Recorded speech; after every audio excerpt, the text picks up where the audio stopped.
Army, navy, air force और महाराष्ट्र के police के जवानों ने उनकी पार्थिव शरीर को कंधा दिया।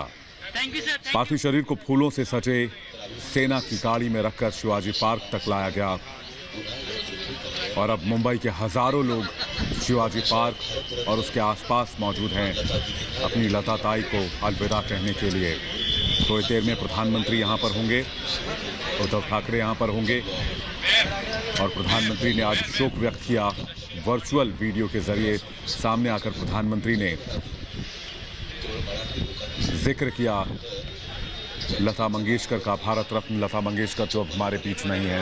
इस बीच शिवाजी पार्क में उनकी अंत्येष्टि की तैयारी पूरी कर ली गई है। पूरे राजकीय सम्मान के साथ भारत रत्न लता मंगेशकर को अंतिम विदाई दी जाएगी। उसके बाद वो पंच तत्वों में विलीन हो जाएंगे और अनंत सफर पर निकल पाएंगे। और जब आप परिवार वालों की आंखें देखते हैं तो उनकी आंखें भी नम हैं, क्योंकि शादी नहीं की लेकिन परिवार में उनकी बहन उनका परिवार था और इसलिए देश भर से इतना प्यार था।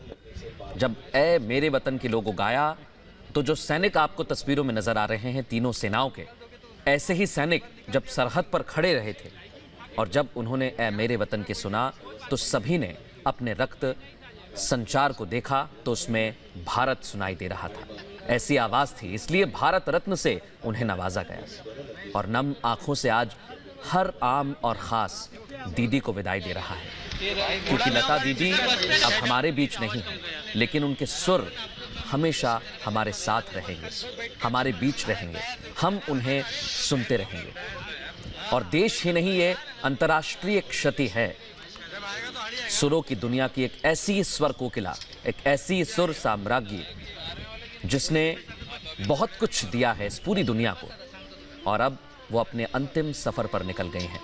लेकिन ये बात आपको समझनी होगी और जाननी होगी कि लता दीदी ने विवादों से इतर एक ऐसा जीवन जिया है जो सभी कल्पना करते हैं, और इस जीवन की परिकल्पना करना मात्र ही कठिन होता है।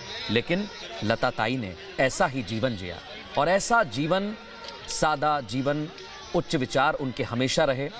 प्रधानमंत्री नरेंद्र मोदी भी इस बात का जिक्र करते हैं। उनके परिवार वाले, लता दीदी के परिवार वाले हमें तस्वीरों में नजर आ रहे हैं। कुछ देर बाद प्रधानमंत्री नरेंद्र मोदी भी यहाँ पर पहुँचने वाले हैं। एसपीजी के जवान भी हमें दिखाई दे रहे हैं, तीनों सेनाओं के जवान यहाँ पर। और ये तस्वीर तिरंगे में लिपटा हुआ वो पार्थिव शरीर जो भारत की आवाज़ है, जो 7 सुरों के बाद भी एक 8वां स्वर है, वो हमें तस्वीरों में दिख रहा है।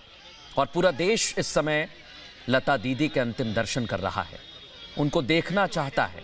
वो आवाज़ जिसने एक भारत को नई पहचान दी, जिसने भारत को अपने अंदर समेट लिया, वो तस्वीर इस समय टीवी स्क्रीन पर है और सभी इस अंतिम सफ़र में लता दीदी को प्रणाम कर रहे हैं, लता दीदी को श्रद्धा सुमन अर्पित कर रहे हैं, उन्हें श्रद्धांजलि दे रहे हैं। सुरों की देवी जिस तरह से उन्हें कहा जाता था, क्योंकि 7 दशकों से ज्यादा तक लता दीदी ने अपनी आवाज से लोगों का दिल जीता, गानों को अपनी आवाज दी और उनके कद का अंदाजा इसी बात